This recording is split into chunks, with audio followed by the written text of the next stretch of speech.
Scotland, 1831. Snow drifted over the moors like the petals of a wedding that would never take place. Isla Maclaren watched Clydesmore Castle rise against the slate-coloured sky, a looming fortress of stone so dark it seemed to swallow what little winter light remained. Her hands, marked by the harsh Highland winters and by long hours controlling a restless horse, tightened around the green tartan ribbon Grace had embroidered, the ribbon meant for a wedding dress. The dress Grace would never wear. The wind cut through Isla's travel cloak like a cold blade, but she did not pull back. There was something final in that landscape, a silent warning that once she crossed those gates, there would be no return. Grace was dead. Fever had taken her in 3 brutal days, so swift and merciless that Isla had barely understood what had happened, much less grieved it. Now she carried not only mourning, but a lie as heavy as the castle walls before her. No one could know the bride was not Grace Maclaren. No one could suspect that the Duke of Clydesmore, a man who, the servants whispered, had locked his heart away the day he found his brother dead, was about to marry the wrong sister. Isla touched the cold ring on her finger, the ring Grace had never felt, and remembered the promise she had made to her father. Peace between the clans and the rights over contested lands depended on this marriage. Her family's survival depended on this marriage, and Isla Maclaren, even knowing she was not shaped for titles or courtly corridors, even aware of every flaw that made her unfit for these silent halls, would step into that castle as if she were Grace. She would pretend softness where she was sharp, pretend delicacy where she was storm, pretend until the lie rooted itself, or until the truth destroyed her. The carriage moved forward, and Isla did not look back. There was nothing left behind her. Only an uncertain future, built on the memory of a dead sister, and a promise that might cost her very soul. If you're enjoying this story, don't forget to like and subscribe and tell me, what city and country are you watching from? I love seeing how far our stories travel. Now, enjoy the story. Isla Maclaren had not been raised to become a duchess. She had grown up in the Highlands where life was too harsh for ornament, and truth was often sharper than any blade. While Grace mastered embroidery and played the piano with flawless grace, Isla learned to ride with the daring of a seasoned horseman, even though she knew a young woman of her station was expected to ride side-saddle. Grace had always been the ideal daughter for an arranged marriage to an English duke. Gentle, well-mannered, a beauty that soothed arguments and pleased alliances. But Grace was gone, and on the night her sister's body lay cooling, Isla's father, his face hollowed by despair, his voice splintered by fear, spoke words no father should speak. "You will go in her place. No one needs to know. If the marriage fails, we lose everything." Isla had thought about protesting. She had thought about screaming that she couldn't do it, didn't want to, didn't know how to carry such a lie. But the image of Grace, so fragile on her deathbed, almost swallowed by the pale sheets and the fever burning through her skin, had silenced every word. They were twins, identical in face, inseparable in childhood, different only in the way they lived. And yet, in that cold room where Grace's breathing had become a faint, uneven whisper, Isla felt that a part of herself was dying too. Perhaps, Isla had thought, she could sustain the deception long enough to secure the alliance. Perhaps, once peace was assured, she could finally reveal the truth. But truth had a habit of destroying everything it touched. As the carriage rolled down the snow-covered road to Clydesmore, as the castle loomed ahead with the weight of a sentence, Isla clutched the green ribbon and made the only promise she could trust herself to keep. She would endure. Even if it meant marrying a man who would never truly know her, even if it meant living as the shadow of another, even if it meant never again belonging to herself. The carriage halted before the iron gates. A servant opened the door and bowed. Isla stepped down, feeling the weight of the castle's empty windows watching her like silent eyes. Somewhere within those walls, the Duke of Clydesmore awaited her. She lifted her chin, breathed deeply, and stepped into the lie as one steps onto a battlefield. Chapter 1. The Weight of the Lie. The entrance hall of Clydesmore smelled of candle wax and old, settled loneliness. Isla crossed the dark marble floor, her footsteps echoing beneath the high ceiling painted with faded frescoes. There was an abandoned quality to the castle, not quite ruin, but as if every object had been left to endure on its own. The portraits lining the walls watched her with muted eyes, and the thin layer of dust on the furniture spoke not of neglect, but of mourning. A home carved by a loss no one dared disturb. A severe-faced housekeeper, dressed in black from collar to hem, approached and offered a restrained curtsy. "Milady," she said, and the title, cold and unfamiliar, slid through Isla's chest like a blade. "The Duke awaits you in the library. Should you wish to rest first?" "No," Isla answered, too firmly. She corrected herself a beat late, softening her voice. "Thank you. I would prefer to meet him now." One of the housekeeper's eyebrows lifted, barely, but enough to make Isla's stomach knot. Grace would not have interrupted. Grace would have smiled, tilted her head, and said, "As you wish." Isla pressed the tartan ribbon hidden in her pocket, as though it were a talisman, then followed the woman down the long corridors where aged tapestries swayed in the draughts of cold air. The library was vast, its shelves stretching to the ceiling, its tall windows catching a pale, indifferent winter light. Before the fireplace, where the fire burned low, a man stood with his back to her. His hands were clasped behind him, his posture too straight. Not the posture of a man awaiting a bride, but of a man awaiting a verdict. "Miss McLaren," the housekeeper announced, before stepping back and closing the door with an almost solemn click. He turned slowly. The eyes came first, a brown so dark it was nearly black, intense enough to make her want to glance away. He was younger than Isla had imagined, perhaps 28, with sharply cut features, a controlled expression, and a thin scar running from his temple to his jaw. It was not the scar of a soldier. It hinted at something more intimate, more dangerous. "So it is you," said Rowan Sinclair, Duke of Clydesmore. His voice was low, disciplined, polite enough to hide something beneath. "The bride this dukedom's duties impose upon me."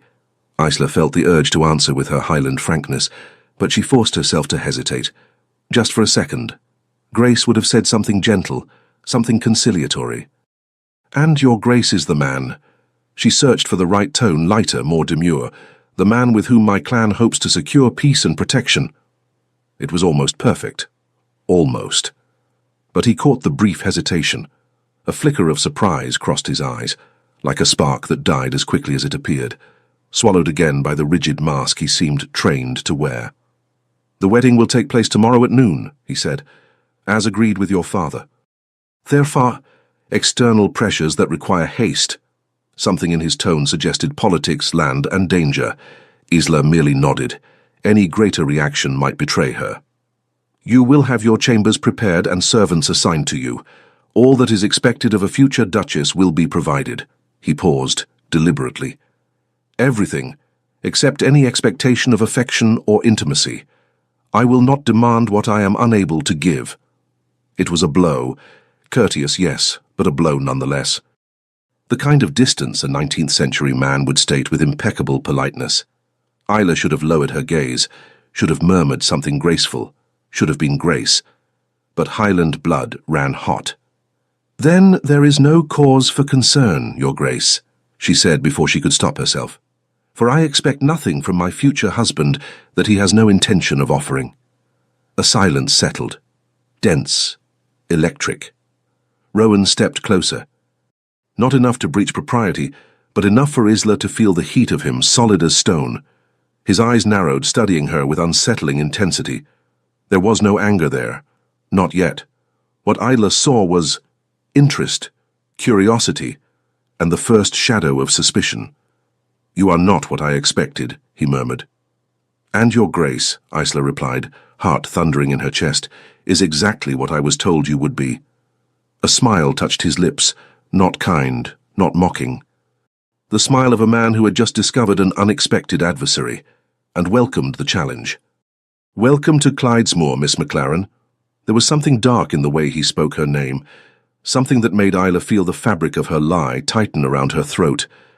"I sincerely hope you survive what you'll find here." He moved away with that same controlled precision, poured himself a glass of Scotch whisky, lifted it in a silent, solitary toast, and left the room without a backward glance. The door closed softly, but the silence that followed fell upon Isla like a weight. She stood alone in the vast chamber of books, the fire dying in the hearth, and knew with a terrible certainty that she had made her first mistake. Not by speaking too boldly, though she had, but because Rowan Sinclair was not a man easily deceived, and Isla McLaren, pretending to be Grace, had already revealed a piece of herself he had begun to notice. The truth lingered in the cold air of the library. He was not a man who forgave easily. And she, impulsive, honest, ill-fitted to this charade, was not certain she could survive her own lie. Chapter 2. The Duke's Gaze. Rowan Sinclair was restless. He stayed in the library long after the fire surrendered to its own weight, collapsing into tired embers. Then he walked through the empty corridors of Clydesmore, as he did every night since inheriting the title. Since the night he had found his brother's body hanging from the beams of the old barn, a crumpled letter on the floor speaking of love, loss, and despair. Since he had learned, violently, that love saved no one. It only destroyed in quieter, crueler ways. But tonight, it wasn't his brother's memory that kept him awake. It was her. The woman they introduced as Grace McLaren. The bride the McLaren clan had sent as part of the agreement. Peace in exchange for marriage, land in exchange for loyalty. Rowan had expected someone gentle, polished, easily shaped. Every letter he had received described Grace as educated, discreet, perfectly suited to be the Duchess he neither had the patience nor the heart to shape. But the woman who walked into his library that afternoon was nothing like that. She had met him head-on, not with open insolence, but with a kind of unsettling courage, like someone who had grown up in a place where no one had ever taught her to lower her eyes. There was something in her manner, something untouched by aristocratic polish, something too real. It bothered him more than he was willing to admit. Rowan stopped before the large window overlooking the inner courtyard, watching the snow fall in heavy, silent flakes, as if the night wished to bury him under its own weight. Something was wrong. He had felt it the instant she crossed the library's threshold. The pieces did not align. Perhaps the reports had been mistaken. Perhaps Grace McLaren was more complex than her father's letters made her appear. Or perhaps, and this thought unsettled him far more, the McLarens were playing a game he had not yet understood. Highland clans were never simple. Rowan had been educated in Edinburgh and London, trained for the politics of drawing rooms, not the cunning of the mountains. He knew that clan alliances were rarely what they appeared to be. Desperation disguised as diplomacy, that was always the trap. The door creaked softly, and Mrs. Abernathy, Clydesmore's housekeeper for nearly 3 decades, appeared holding a small candle. Her shadow stretched across the floor like a quiet reminder of a home that had lost its joy. "Your Grace should rest," she said. "Tomorrow will be a long day." Rowan did not turn. "Tell me what you observed of her," he said. "The bride." Mrs. Abernathy hesitated. She knew that tone. The Duke was hunting for information with the precision of a man who no longer allowed himself to be caught off guard. "She seems different from what we expected, Your Grace." Each word was chosen as though she were stepping on thin ice. "Stronger, less pliable." "How so?" "When I welcomed her, she interrupted my instructions. She wasn't rude, but she was direct. She does not seem accustomed to asking permission to speak. The maids helped her change for dinner. She tried to refuse most of the assistance, very unusual. In the end, she allowed only what was necessary, and even then she appeared uncomfortable with every touch." Rowan finally turned, his attention sharpening. "Go on." "There were marks on her hands, Your Grace, calluses, not from embroidery or piano." The housekeeper frowned. "Calluses from rains, from labor, from life outdoors. Calluses. For a young woman meant to be delicate, raised for alliances and diplomacy, that was nearly an alarm bell." "She also refused to come down for dinner," Mrs. Abernathy added. "Asked that her meal be brought to her rooms. The maids said she did not sleep. They heard her pacing, and as if she were repeating lines. Practicing." The word struck Rowan's chest like a blade. Practicing. Someone who practices is trying to remember a role. Someone who needs to remember is not being true.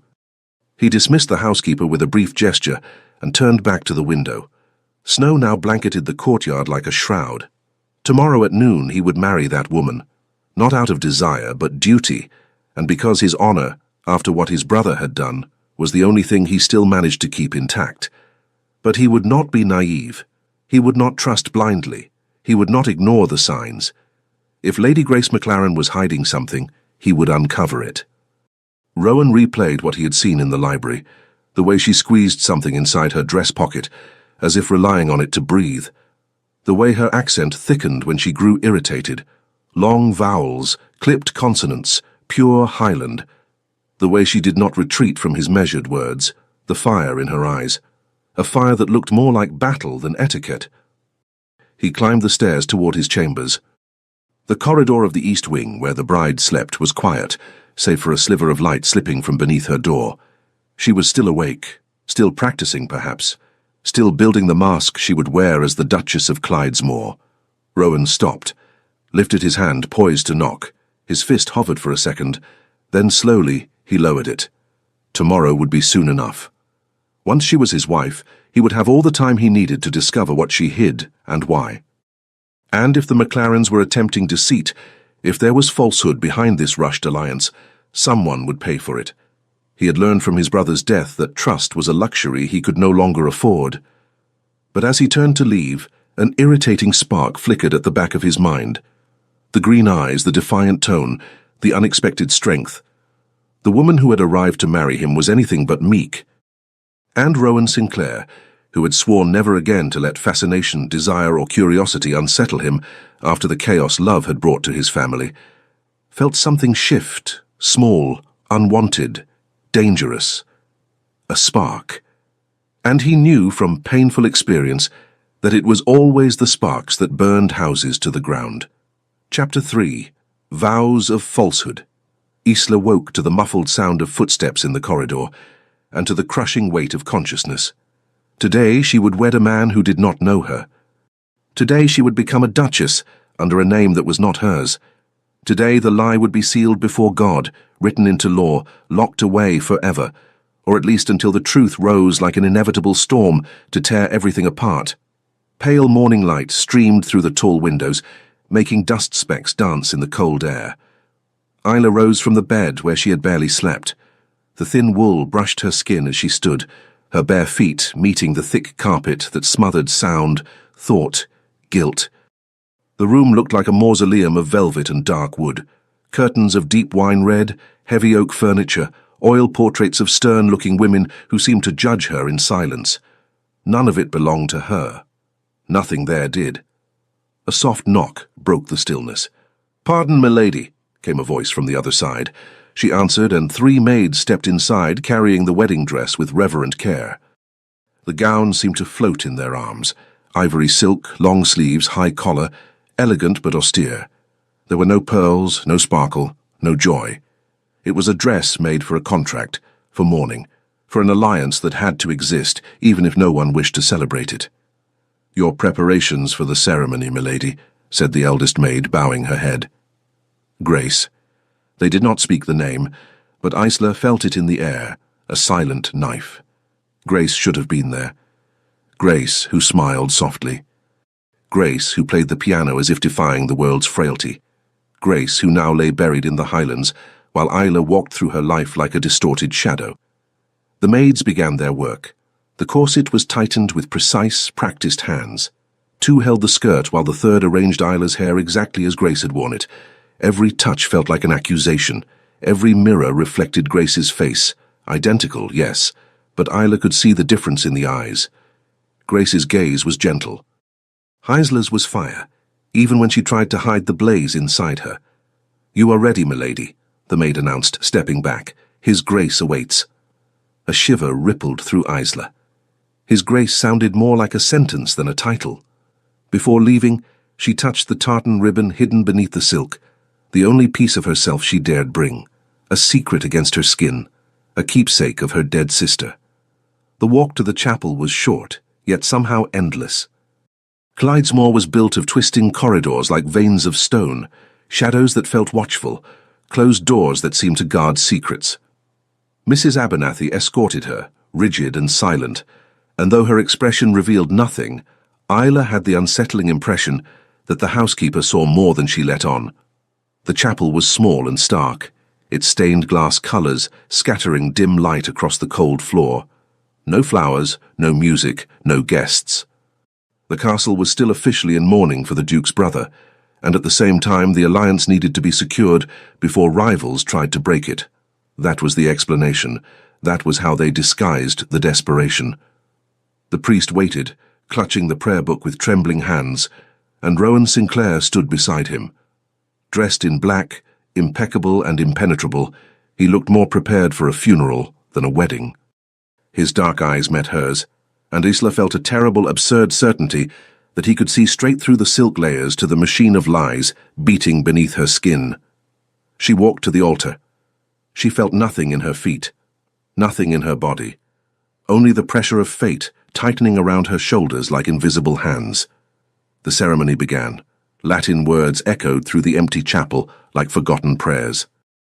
Isla spoke her vows with a voice disturbingly steady, each phrase cutting into her like a blade.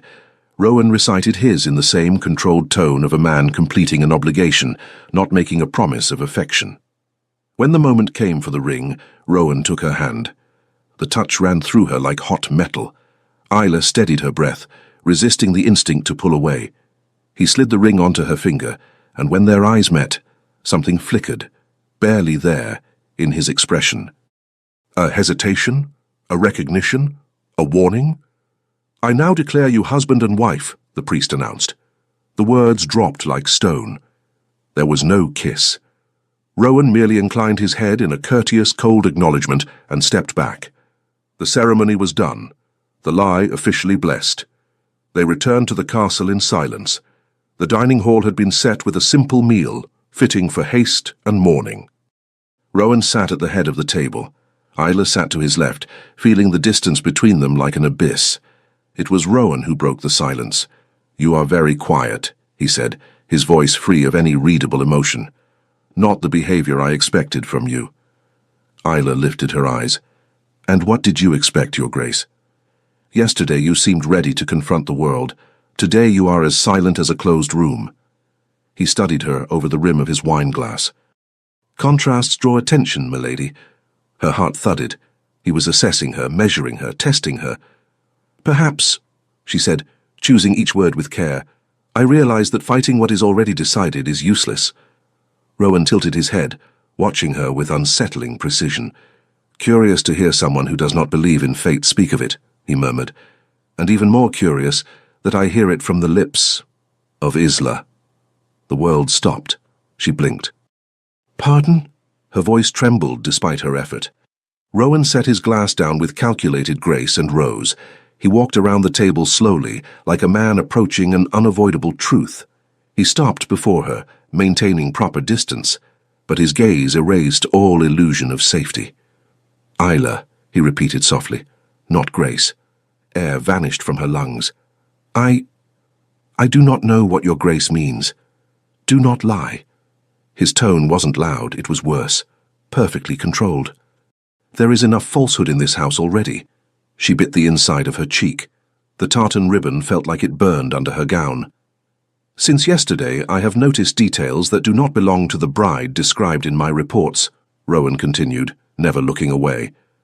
"The calluses on your hands, the accent that slips when you are irritated, the firmness where there should be gentleness, and the way you hesitated when addressed as Milady. I know Grace had a sister, and I know Grace would not have hesitated." Silence crushed Isla on all sides. "Who are you?" he asked quietly. It was not a threat.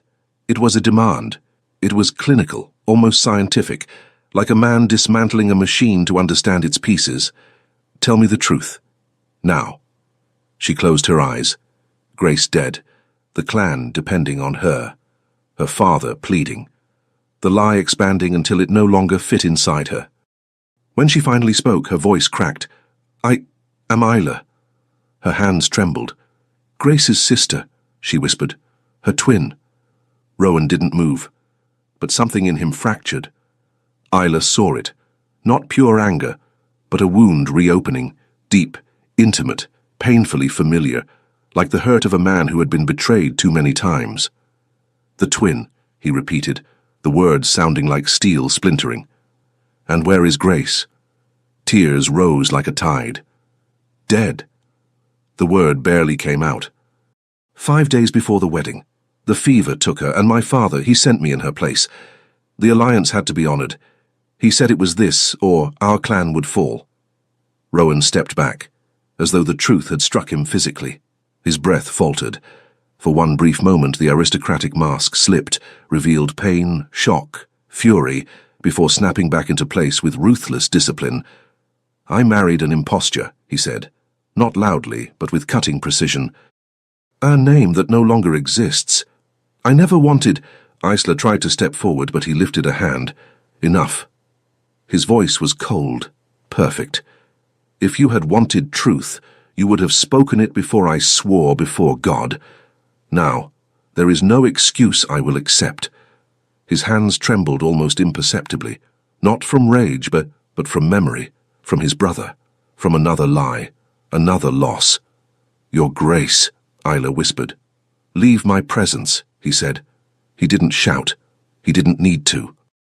The quietness made it far more terrible. Isla rose on unsteady legs and nearly stumbled out, her vision blurred as tears finally broke free. She climbed the stairs, each step echoing like a funeral bell.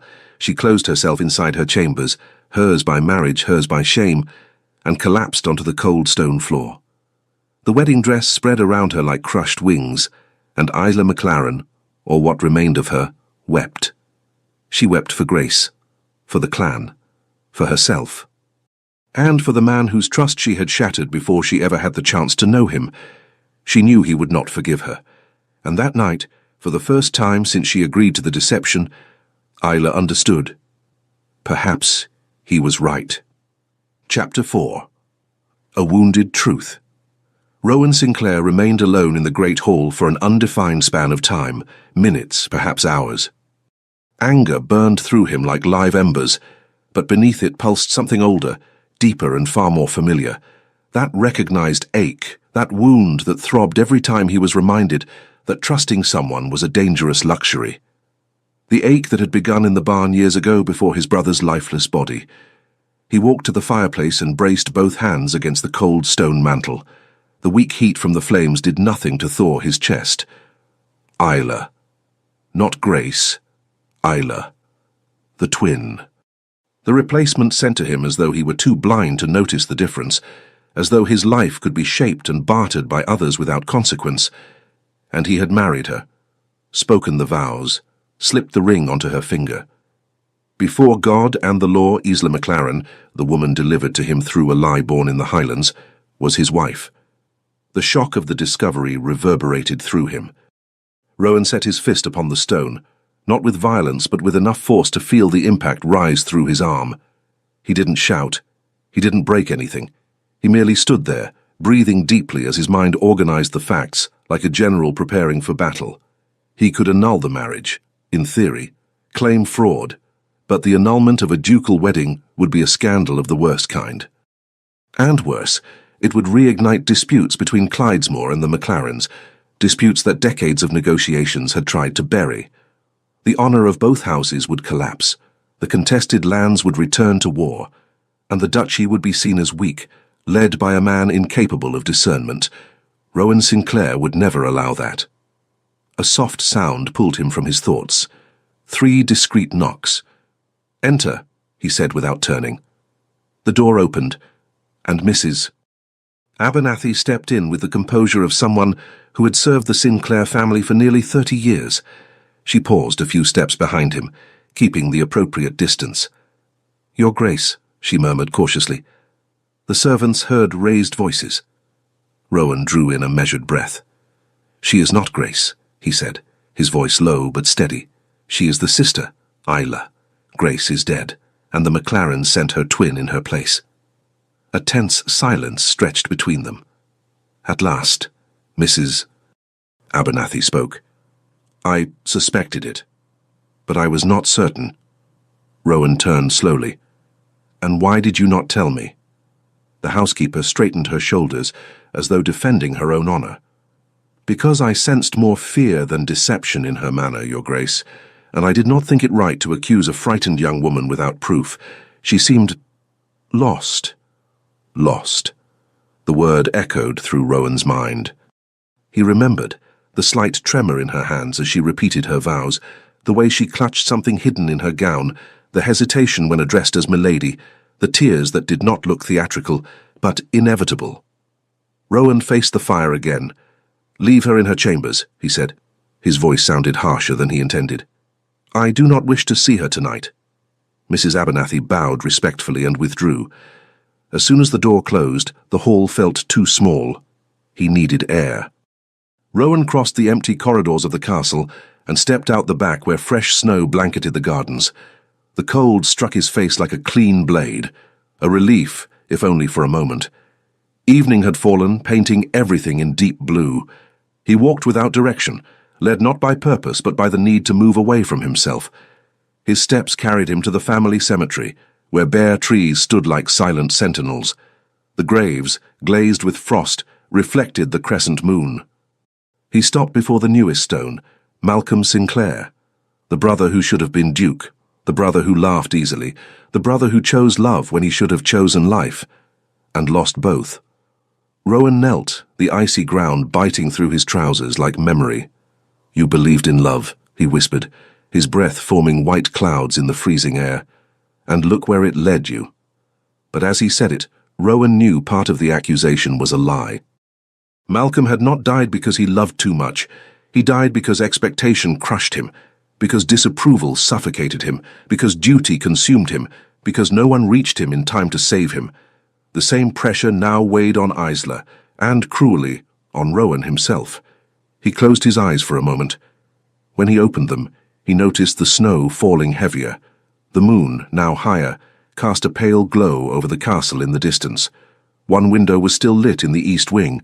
Her chambers. Isla. The imposter. The wife. He should hate her. And part of him did. Not for who she was, but for what she represented. Proof that even vigilant, he had still been deceived.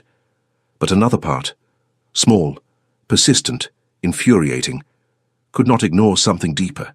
The way she spoke the truth, the way her voice broke, the way she didn't try to bargain, manipulate, or plead, as though confession had cost her something irreplaceable. Rowan returned to the castle with slow, contemplative steps. When he reached the east wing, he paused before her door. No sound came from inside, no sobbing, no movement. He raised his hand, hesitated. What would he say if he entered? That he forgave her? A lie. That he hated her? Also a lie. That he understood? A weakness he would never admit aloud. His hand dropped. Not yet. He turned and walked down the silent corridor, as he had done on so many nights since Malcolm's death, a duke trying to resemble stone, while inside he felt the old fracture splitting across his chest once more. And as he walked away, he could not shake her image, green eyes shining through tear, haunting him like a shadow. Not forgiveness, not yet. But somewhere beneath all the anger, something had begun. Something he refused to name. Not tonight. Not while the night remained so cold, and so full of truths he was not ready to face. Chapter 5. Fragments of Truth. Isla did not leave her chambers for 3 days, not because she was locked in, the door had no key, but because shame was a harsher prison than any bolt of iron. She spent the hours seated near the window, watching the snow-covered gardens, always the same, always silent.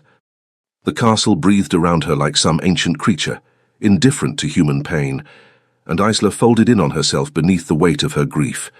Meals arrived on trays, left discreetly inside the door. The maids avoided meeting her eyes, not out of contempt but discomfort. Isla thanked them in a whisper, and they vanished as quickly as they came. She ate little, slept less. She had no idea what Rowan would decide to do with her. Exile her, hide her, tolerate her as a convenient lie. On the third day, 3 soft knocks broke the stillness. "Come in," Isla said, her voice weaker than she intended. Mrs. Abernathy entered, carrying a stack of folded clothes in her arms. She offered a small curtsy. "Your Grace, the Duke requests your presence in his study at 3 o'clock?" Requests. He was not asking, not inviting, he was summoning. Isla nodded, her stomach twisting. The housekeeper laid the dresses on the bed. Dark blue wool, sober cuts, elegant, appropriate for a newly married duchess in mourning. For a moment, Isla simply stared at the fabric, unable to touch it. "Is he very angry?" she asked, her voice barely audible. Mrs. Abernathy lifted her gaze. Her eyes were not hard, but clear. "He is hurt, milady," she said at last. And hurt men tend to be far less predictable than angry ones. The word hurt opened a crack inside Isla, a pain she hadn't known how to name before. She had expected his anger, but not the wound beneath it. When Mrs. Abernathy left, Isla washed her face, drew a steadying breath, and tried to dress. After 2 failed attempts to fasten her own bodice with shaking hands, she called the maids. She would not manage alone, however much she wished to avoid human touch. The women worked in silence, tightening the laces, pinning her hair into a simple low chignon. There were no adornments, no delicate lace. Nothing about her resembled a bride. Perhaps it was better that way. At exactly 3 o'clock, Isla walked down the corridor toward the Duke's study. Her heart beat too fast, almost painfully. She knocked. "Come in," came his voice, controlled, distant. She stepped inside. The study was smaller than the library, but more alive. Maps lined the walls, papers were spread across the desk. A forgotten teacup cooled beside an ink pot. Rowan stood by the window with his back to her, as if watching the inner courtyard without truly seeing it. "Sit," he said without turning. Isla obeyed. She folded her hands in her lap, forcing them to be still. The silence that followed stretched too long, a taut wire on the verge of snapping. When Rowan finally faced her, she saw the dark circles beneath his eyes, the tension in his jaw. He did not look furious. He looked exhausted. "I have spent the last 3 days evaluating our options," he began, stepping closer to the desk, but not taking his seat. He kept an exact distance, as though measuring uncertain terrain. "There are grounds for annulment. Some would argue I am fully within my rights. But that—" He drew a long breath. "That would reignite old disputes with your clan. It would endanger agreements that took years to secure, and—" He glanced away for a brief moment, as if revealing more than he wished. "It would have severe consequences for you." Isla swallowed. "I did not imagine that would weigh on you," she murmured. "I did not want a marriage built on deceit," he replied, his tone low but steady. "But neither do I wish to become an instrument of ruin or revenge. I have seen enough of both for one lifetime." At last he sat, posture impeccable and yet strained. "Therefore," he said, "the marriage stands. Not by choice, but necessity. You will continue as Duchess of Clydesmore. You will have your chambers. I will have mine. We will appear together when the occasion demands it. The rest will remain as it is." Isla nodded slowly. It was more than she deserved, and yet, for reasons she could not entirely explain, it hurt. "Grace would have been better for you," she said, her voice catching. "She had a gentleness I never possessed. She knew what to say. She learned how to be what I never managed to be." Rowan studied her for a long moment before he spoke. "And what do you believe yourself to be?" he asked. His tone was controlled, devoid of derision. "Who is Isla McLaren when you strip away the role that was forced upon her?" The question startled her. Isla drew a breath, words fighting to assemble. She hesitated. "I was never the daughter my father wanted. I had no patience for embroidery, no talent for the piano. I spoke too much, rode too much, failed too much. I was always a little out of place, and when Grace fell ill, there was nothing I could do. I could only watch, only wait. And when she died, it felt wrong that I kept breathing when she could not." Rowan stayed silent. His silence did not accuse. It listened. Isla realized her hands were trembling. "Do not take this as a defense," she whispered. "The lie is still a lie, but I did it out of love. Out of desperation too, perhaps. And if I had said no, they would have lost the lands, and my father would have—" Her voice broke. "He would have blamed me forever. So I came. I did what I thought had to be done." Rowan turned his gaze toward the window, and when he spoke, his voice was softer. "I found my brother hanging from the beams in the barn," he said, pausing before forcing the words out. "I stood there for hours before I could move. He left a letter behind. Forbidden love, despair, guilt, things no one should ever have to read from their own brother." Isla's heart twisted. "I am sorry," she said quietly, honestly. "There is no pain like loving someone who chooses to leave. Perhaps Rowan murmured, eyes lost in the snowy courtyard. Or perhaps greater still is the pain of living with the question of what more could have been done to keep them. I know that question, Isla said, taking a few careful steps closer. But guilt doesn't bring back the dead. It only drags us to where they are. Neither of you deserved that. Rowan did not answer at once. When he finally turned back to her, his eyes were not cold, merely tired, deeply human, wounded in ways Isla understood too well. "You are not what I expected," he said, echoing the words from their first meeting. But this time there was no disdain, only quiet surprise. "Nor are you," Isla replied, a small, sad smile touching her lips. "I thought I would find an executioner. Instead, I found a man carrying a burden heavier than mine." For a moment, neither of them spoke. Outside, the snow drifted down in slow flakes, as if the world were holding its breath. Rowan lifted his hand, then hesitated. In the end, he did not take her hand. He reached instead to gently wipe away a single tear tracing down her cheek.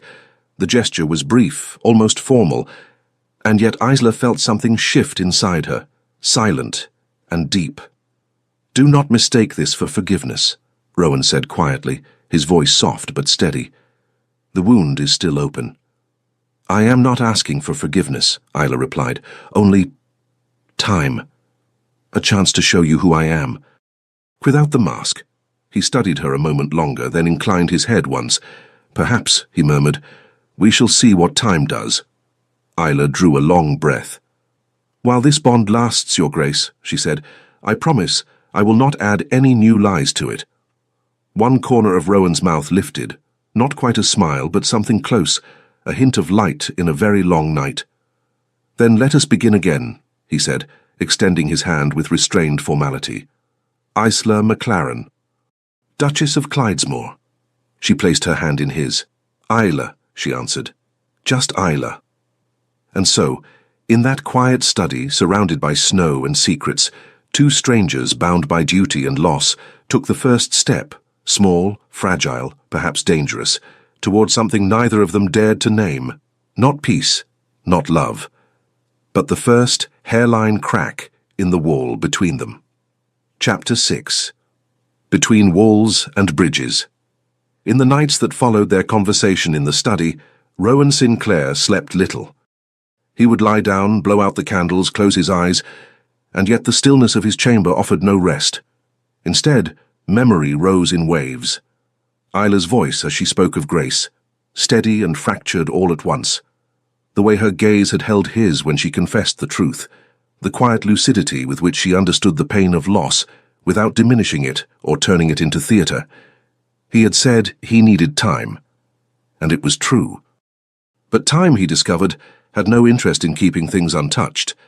Several days passed, then an entire week, in which they hardly saw one another, not by accident but by caution.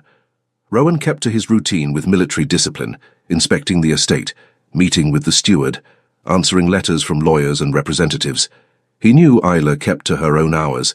Servants whispered she preferred the gardens, even in the cold, and requested books instead of embroidery.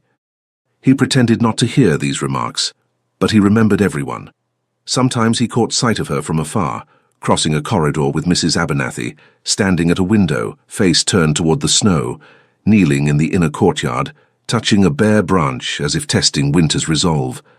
On such occasions, Rowan offered a brief nod, a formal, "Your Grace," too stiff for husband and wife, and walked on. Keeping her at the edges of his thoughts should have been safe. But safety seldom lasted long in Clydesmore. A little over 2 weeks after the wedding, on a grey morning, Rowan walked through the east wing when raised voices drifted from a half-open door. "I said it isn't necessary," Isla's irritated voice rang clearly. "I can dress myself." "My lady," Mrs. Abernathy replied, patient but slipping toward exasperation, "no one doubts your ability, but a duchess does not fasten her own corset. The maids must attend to these things. That is how it is done. Back home I dressed myself, saddled my own horses, and on some days stirred the great pots in the kitchen," Isla snapped.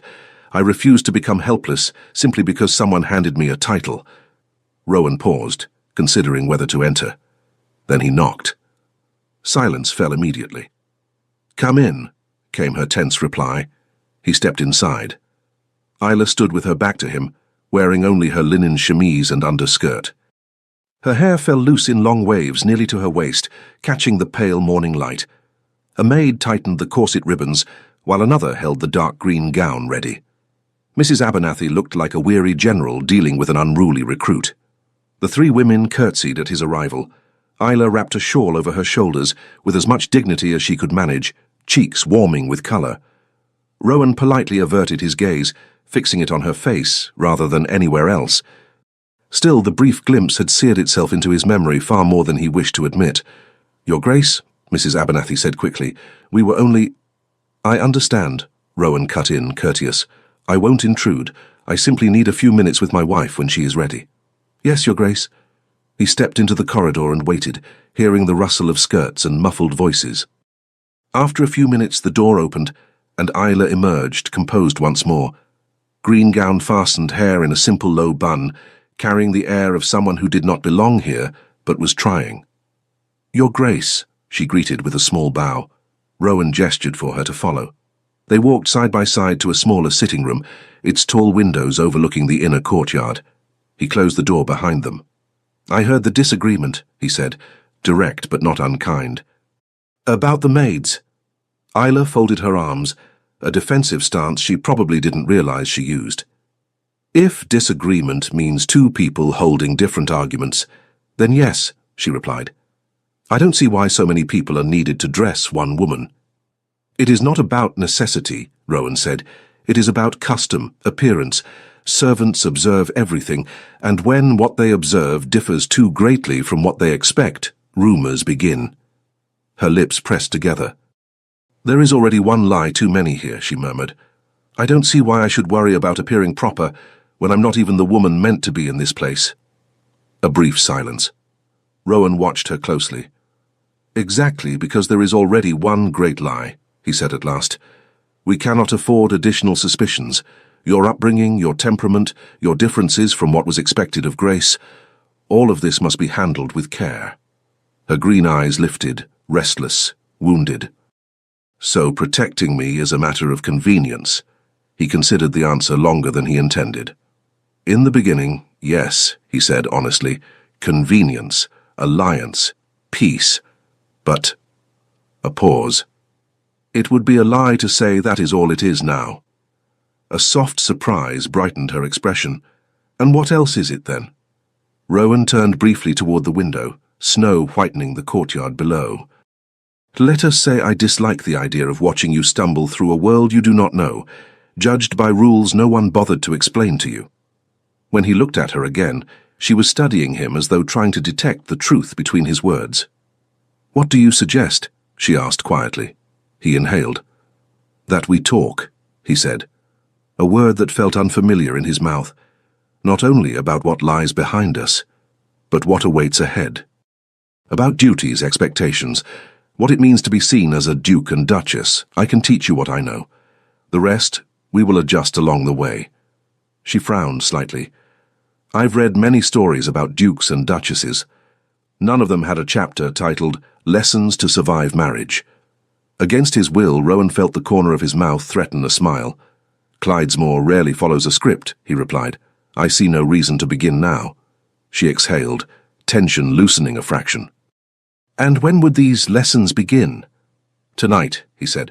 "The small salon will be prepared for a simple dinner, just the two of us. No unnecessary attendance, only the essential staff to serve. Would that be acceptable?"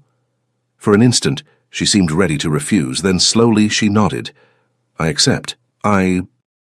The following days formed a strange new rhythm. In the mornings, Isla was sometimes spotted in the library, paging through etiquette, geography, and history books that Mrs. Abernathy had selected at Rowan's request. Other times she walked the lower garden, cloak pulled tightly around her, a maid shadowing her from a distance, enough to avoid scandal, far enough to give her air. In the afternoons, Rowan saw her only in passing, a brief greeting, a few polite words. But on some evenings the small salon was prepared again, a table for two, softer lighting, modest dishes, restrained wine. Their first dinner was nearly silent. Rowan spoke of the estate, harvests, accounts, leases, The topics he commanded easily. Isla listened, sometimes questioning, often only nodding, her fingers brushing the rim of her glass. She remained tense, as though waiting to be judged at every slip.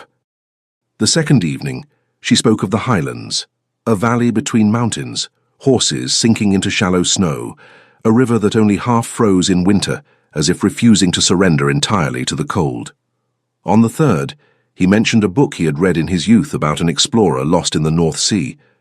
Isla admitted she had always preferred stories of battles or tragic heroes, because at least their people knew what they were fighting for.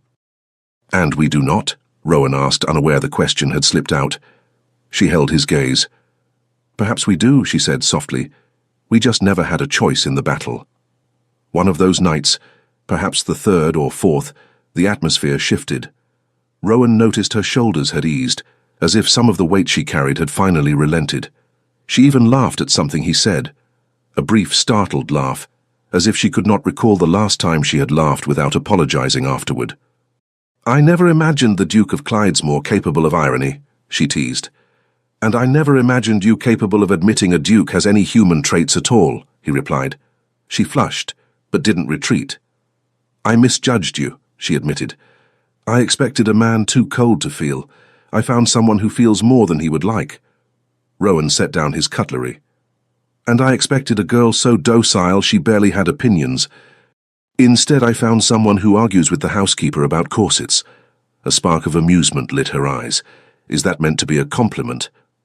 "I haven't decided yet," he said, though his tone betrayed the truth. They looked at one another then, not as adversaries tied by a forced alliance, but as two people trying to see what lay beyond the walls each had built. When dinner ended, Rowan accompanied her to her chamber door. It was unusual. They could have parted in the main corridor, but he did it anyway, offering no explanation even to himself. They paused at the threshold. Isla held her skirt with one hand, unsure what to do with the other. "Thank you for dinner, Your Grace," she said. "It was less uncomfortable than I expected." He inclined his head. "I'm unsure whether that is a compliment." "It's the closest I can manage tonight," she said with a faint, shy smile. The silence that followed was not hostile. It was full, dense with unsaid things. Rowan felt a strange pull then, the kind he had once dismissed easily. Now, however, ignoring it felt harder. He raised his hand. He could have simply bowed, as he would to any lady of rank, but instead he took her fingers gently and brushed them with his lips in a brief formal gesture. Even so, his heart beat faster than reason allowed. "Good night, Your Grace," he murmured.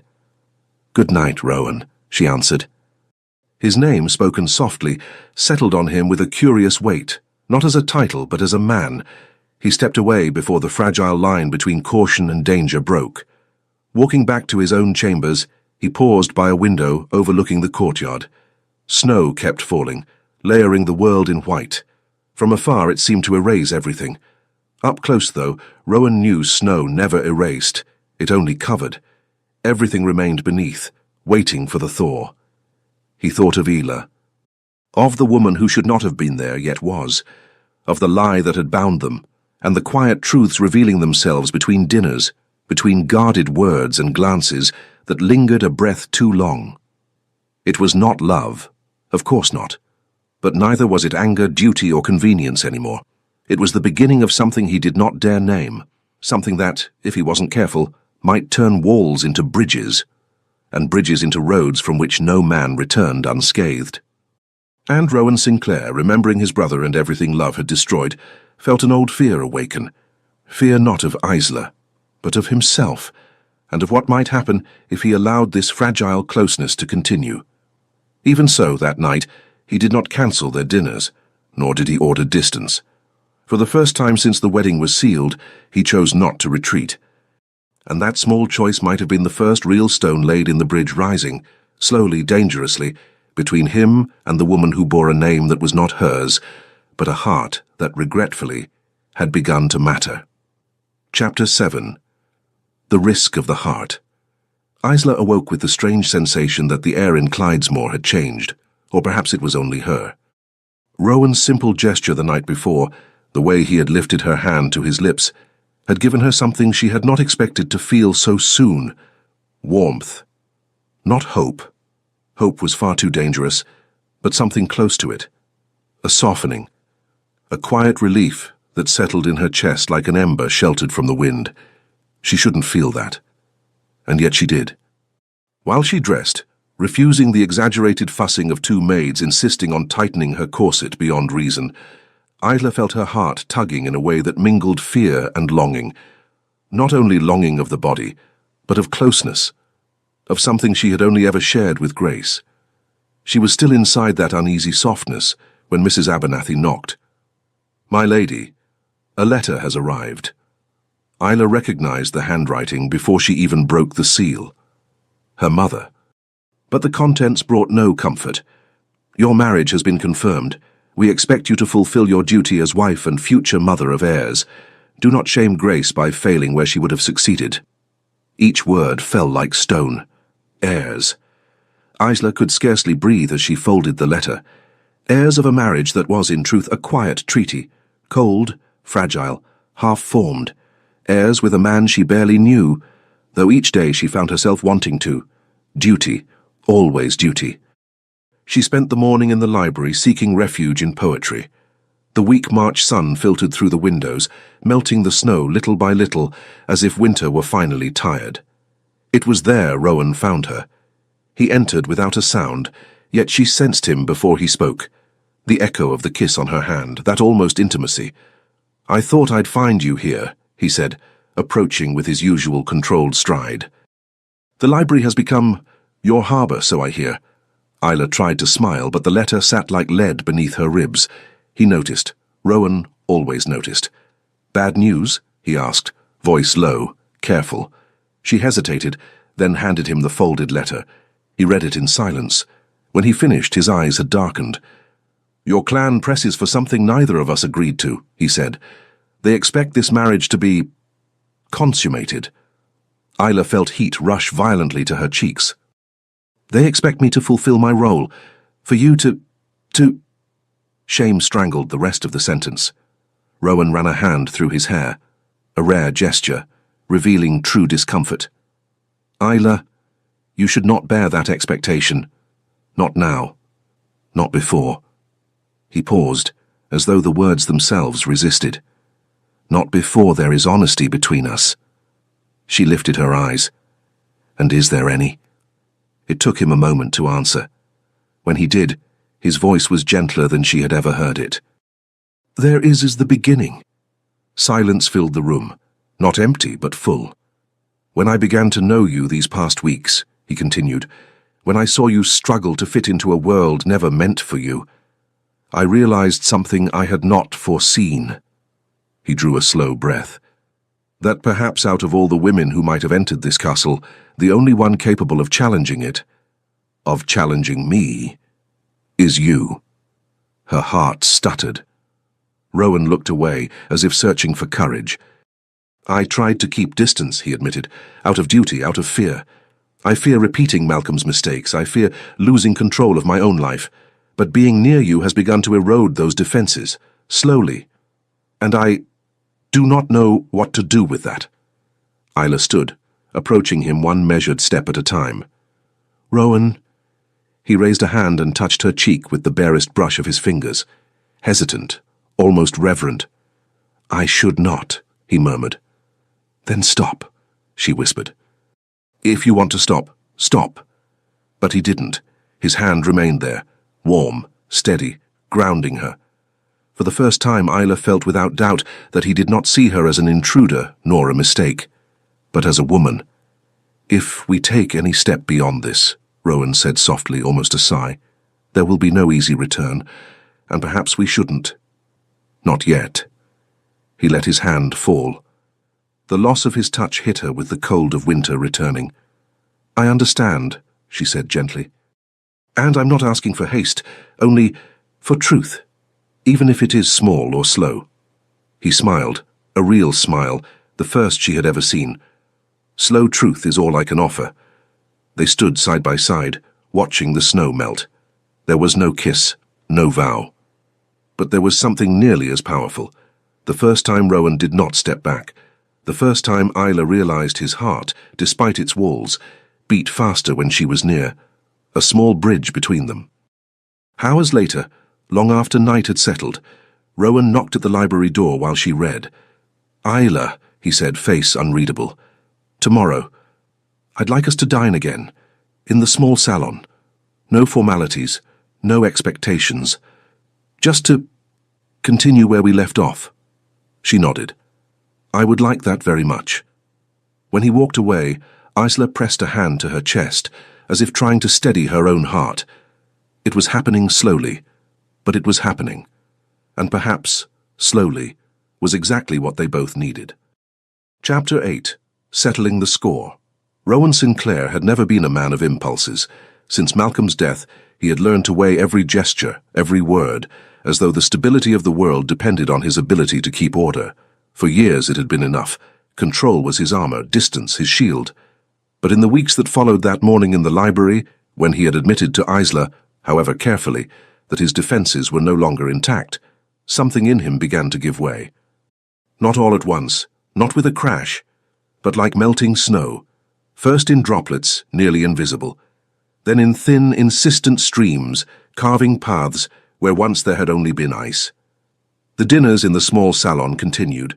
Sometimes their conversation stayed on neutral ground.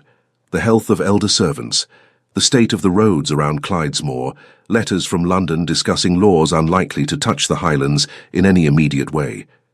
Other nights, though, the conversation drifted into places Rowan had never imagined sharing with anyone.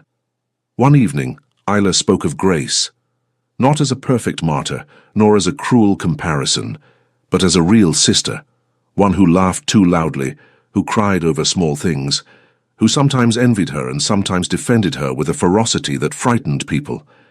"She was terrified of thunderstorms," Isla said, wineglass forgotten in her hand. "She used to hide in the wardrobe of my room because she said the smell of my clothes calmed her." Rowan listened in silence, with a rare attentiveness. "And you?" he asked at last. "What are you afraid of?" She thought for a moment. "Of becoming someone I don't recognize," she answered.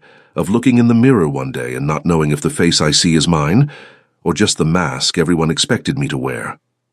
That night, when he walked her to her door, Rowan did not touch her. But he stood there looking at the closed wood for a long time, as if he might still see through it. On another night it was his turn to speak. Not about Malcolm directly, that wound was still too raw, but about the smaller things, how he had grown to appreciate the castle's silence after political battles in Edinburgh, how he always felt more at ease among books and maps than in crowded ballrooms. "I was never the sort of man who fills a room," he said with a faint smile. "Malcolm, yes. All he had to do was walk in and everyone turned. I was always the one standing at the door watching." "I'd tell you you're wrong," Isla replied, "but I know you'd hate that." He lifted one eyebrow. "Hate it?" "Yes." There was a glint of amusement in her eyes. "You'd rather go on believing no one notices you, when in truth—" She stopped. "When, in truth?" he pressed, curious. Isla looked away. "When, in truth, it's rather difficult to ignore you," she admitted. "Even when you try to be nothing more than a shadow in the corner." Rowan didn't comment, but that night it took him far longer than usual to fall asleep. It was nearly a month after that first conversation about slow truth in the library that everything changed in a decisive way. That morning, Isla received another letter from the Highlands, her mother's hand. She read it only once, and this time she did not let Rowan see. But the effect was plain. She spent the rest of the day quieter, tenser, as though something inside her had been cinched too tight. Rowan found her that afternoon in the lower garden, standing beside the small rosebush he had ordered, planted weeks earlier when the snow first began to retreat. It was still a thin, fragile thing, just new leaves and no buds yet, but Isla was watching it as if it were a promise. "Another letter?" he asked, approaching. She did not pretend otherwise. "Yes." He waited. "My mother says the clan is asking," Isla murmured at last, eyes fixed on the bare branches, "whether the marriage is being lived as it should." Colour flooded her cheeks. "Whether there will be an heir." Rowan felt his jaw tighten. "To them, you are nothing but a means to an end," he said, without softening the truth. a womb securing land and names. "And to you, am I any different?" she asked, not accusing, just painfully honest. He drew in a deep breath.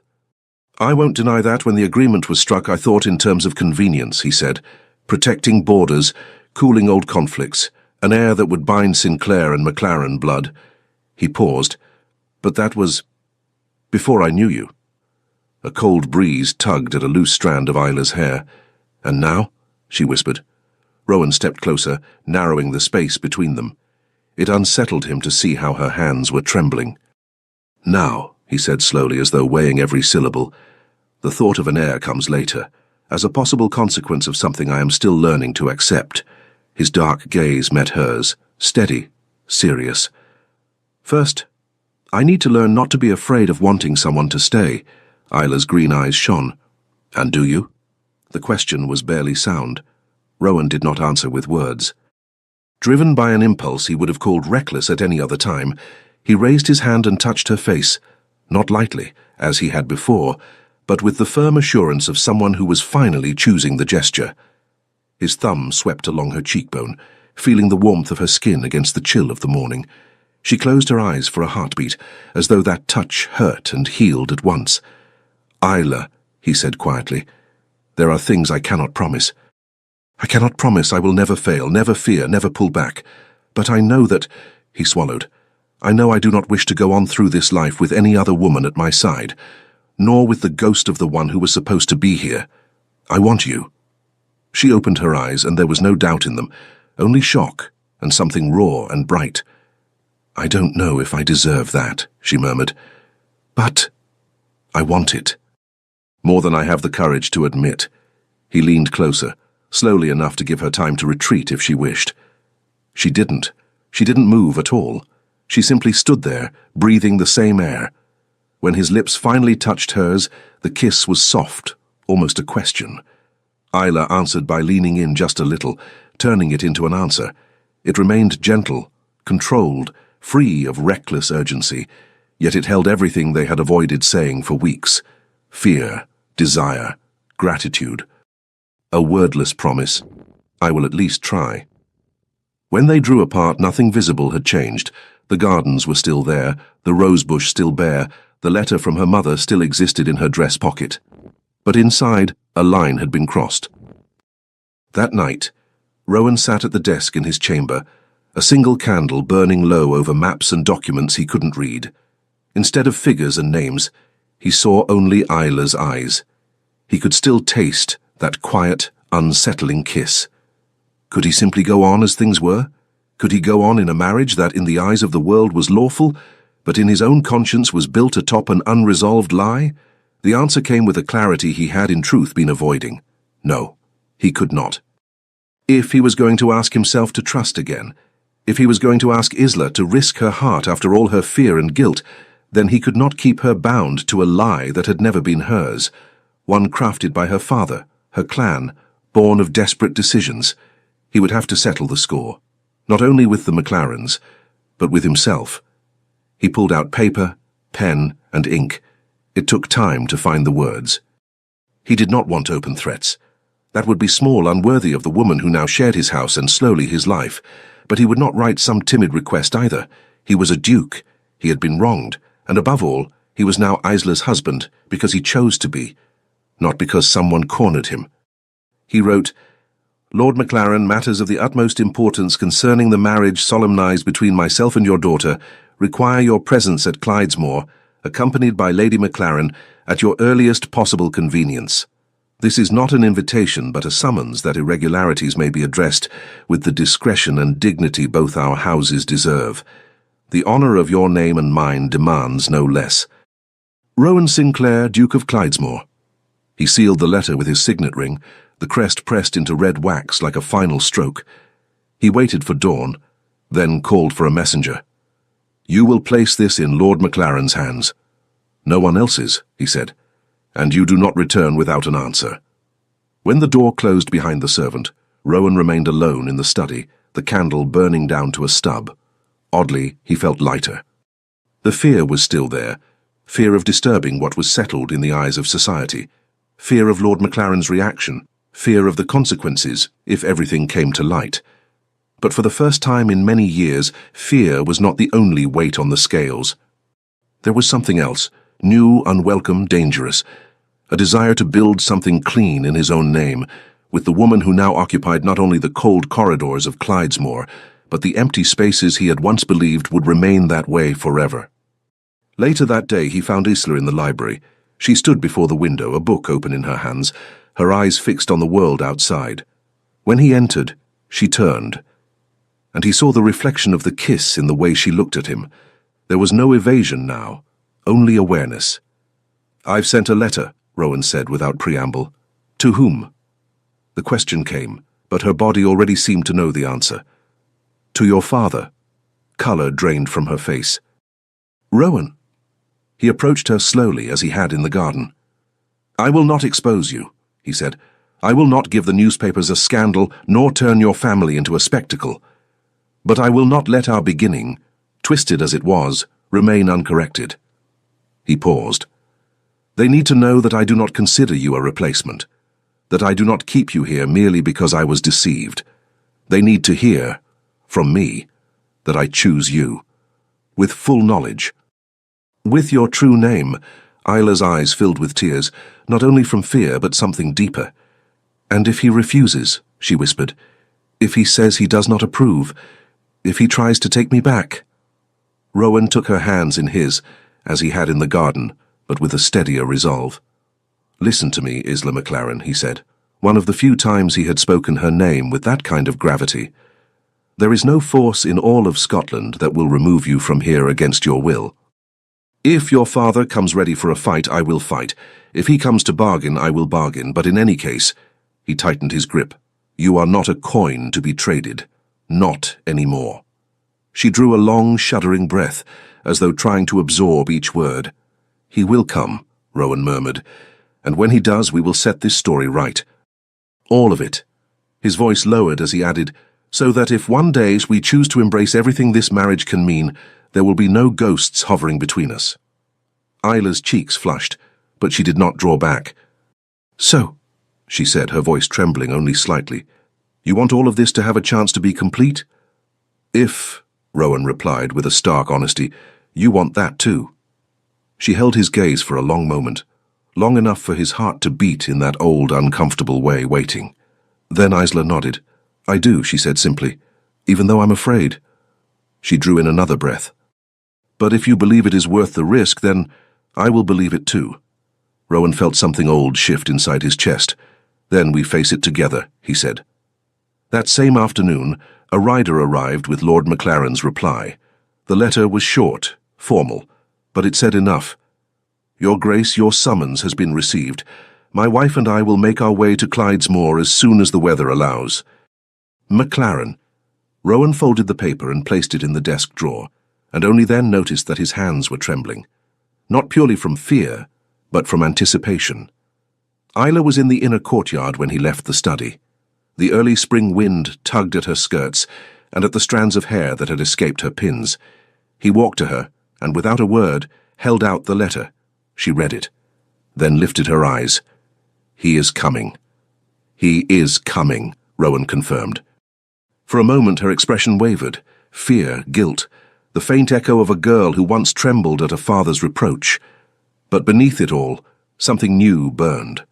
A small, steady spark of resolve. Isla folded the letter with a calm he hadn't expected.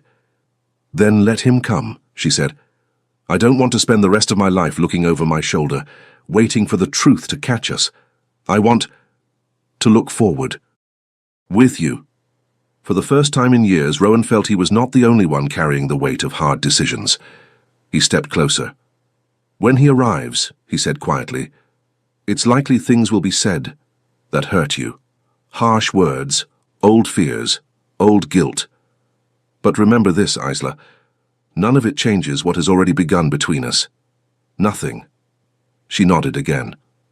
"I know," she replied, and for the first time she smiled even with fear in her eyes. "It's strange. I've spent my life running from confrontations. Now I'm tired of running." Rowan didn't resist. He bent and brushed his lips over hers in a brief, sure kiss, a silent seal on a pact that existed in no document yet, but was already written between them. When he drew back, he thought he heard far off the faint echo of wheels on a distant road, or perhaps it was only his imagination. Either way, he knew the time of waiting was nearly over. Very soon, Clydesmore would face not only the echo of an old lie, but the reckoning it demanded, and if things went as he meant them to, nothing between him and Isla would stand on deceit anymore. Only on choices. Chapter 9. When Truth Walks Through the Door. The morning the McLarens arrived at Clydesmore began grey, with mist sinking over the gardens like a heavy veil. Fitting, Rowan thought, watching from the upper window as the carriage wheels sank into the wet mud of the courtyard. Fitting because old truths rarely came in sunlight. Isla stood beside him, not behind, not half hidden, but at his side, just as he had warned she would. She wore no elaborate gown and no jewellery. Her hair was partly pinned back, the rest falling softly, and her dress was a deep blue that made her eyes seem even brighter. She was nervous. He could feel it in the tension of her shoulders, but she faced the moment with her chin raised. When Lord and Lady McLaren stepped down from the carriage, Isla took a small step forward, not to hide behind Rowan, but to show she would stand.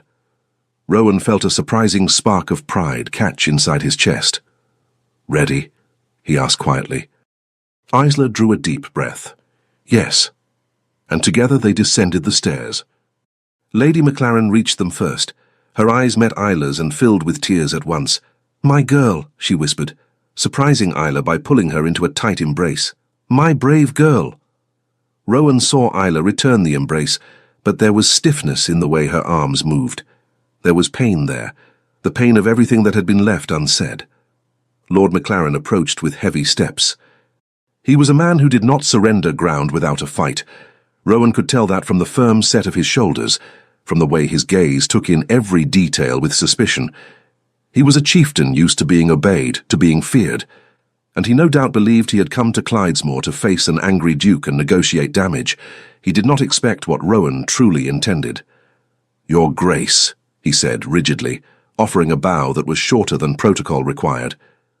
Rowan did not return it fully, not as an insult, but as a quiet assertion of his own authority. "Lord McLaren," he replied, "we have much to discuss. Please follow me to the study." The patriarch's stiffness sharpened further, but he followed, and Isla did too without looking away. The air in the study felt heavier than the mist outside.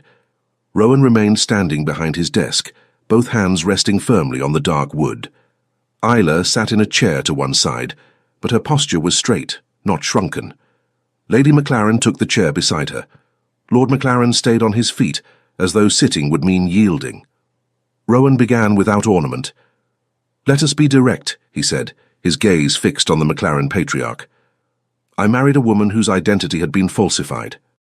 A young lady who in truth was already dead." Silence fell like a dropped curtain. Lady McLaren pressed her hands to her face. Isla closed her eyes but did not turn away. Lord McLaren did not step back. His chin lifted instead, in a gesture of almost proud defiance. "The agreement had to be fulfilled," he answered, not blinking. Grace could not. Isla was the only option. Isla stiffened. Rowan felt a cold wave slide down the back of his neck. "The only option," Rowan repeated, each word cutting like a blade. "For whom?" Lord McLaren hesitated, and in that brief moment, Rowan saw it. Shame. Conflict. A man torn between duty and guilt. But Lord McLaren was too proud to let weakness show for long. "For the clan," he said at last. "For all of us." Isla drew a trembling breath. Then she spoke, before Rowan could. "Father, you could have asked me," she said. Her voice was low but steady. "You could have come to me, looked me in the eyes and given me a choice. Instead, you decided for me. You put me inside a lie I barely had time to understand, a lie that still weighs on me every day." Her father's eyes met hers, hard at first, then starting to crack. "I did what I thought had to be done," he muttered. "Grace was everything. Losing her broke me more than I expected. I couldn't lose the agreement, too. I couldn't lose anything else." Isla swallowed against a rising sob.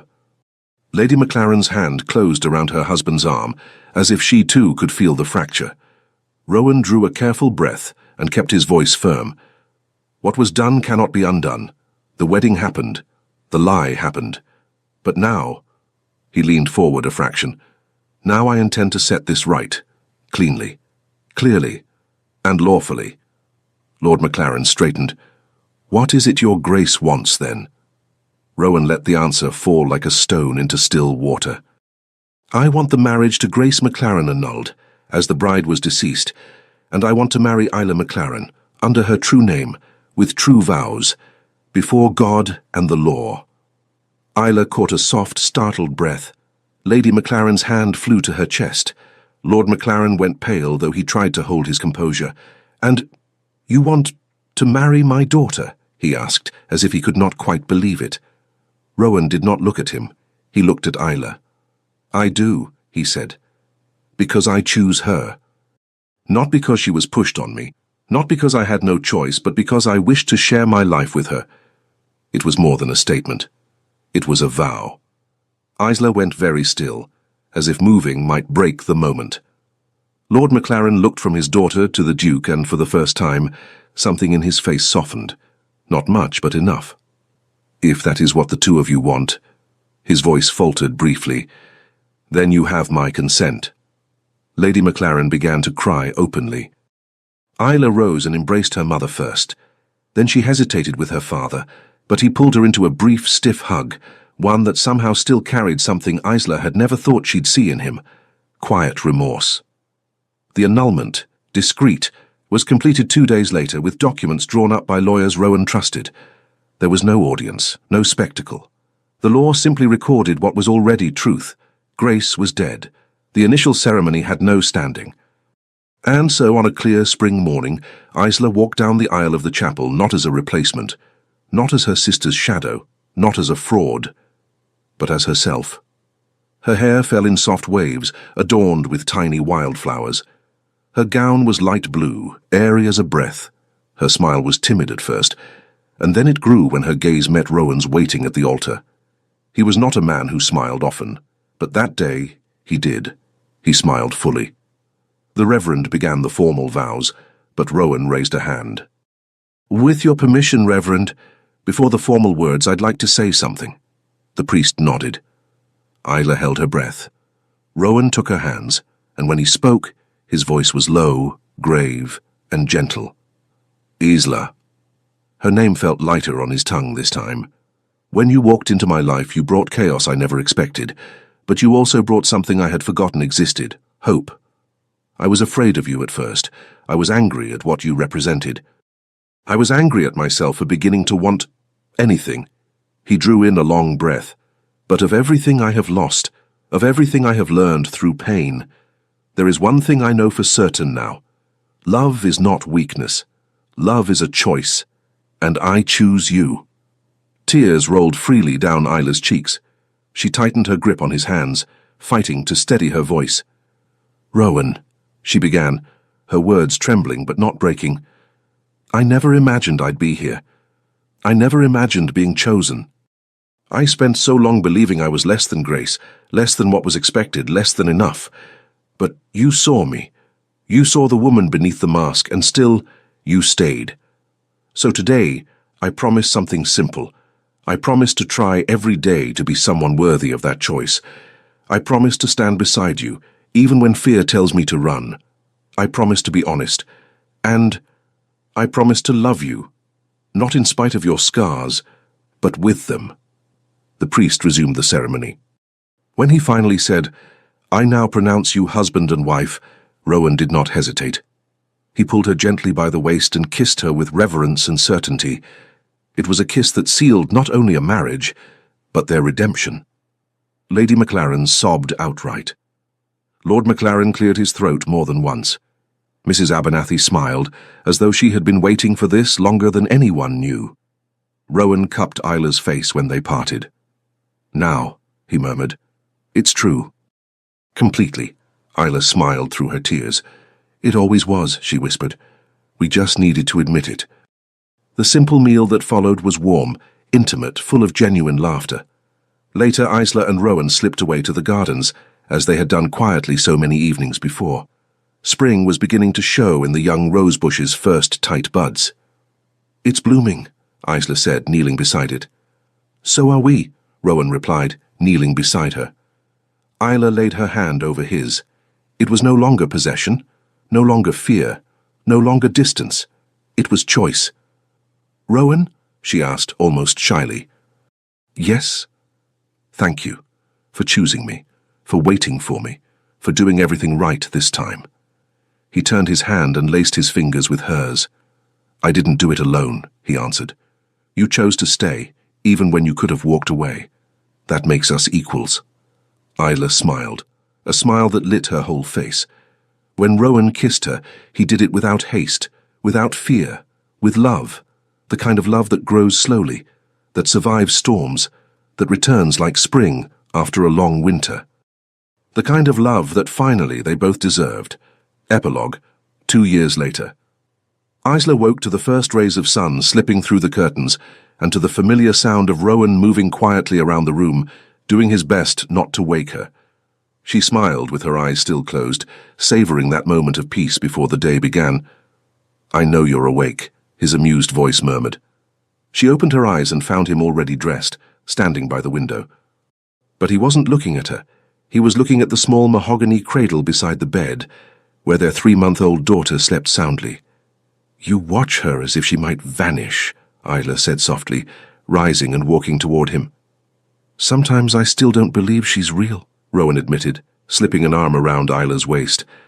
"That any of this is real."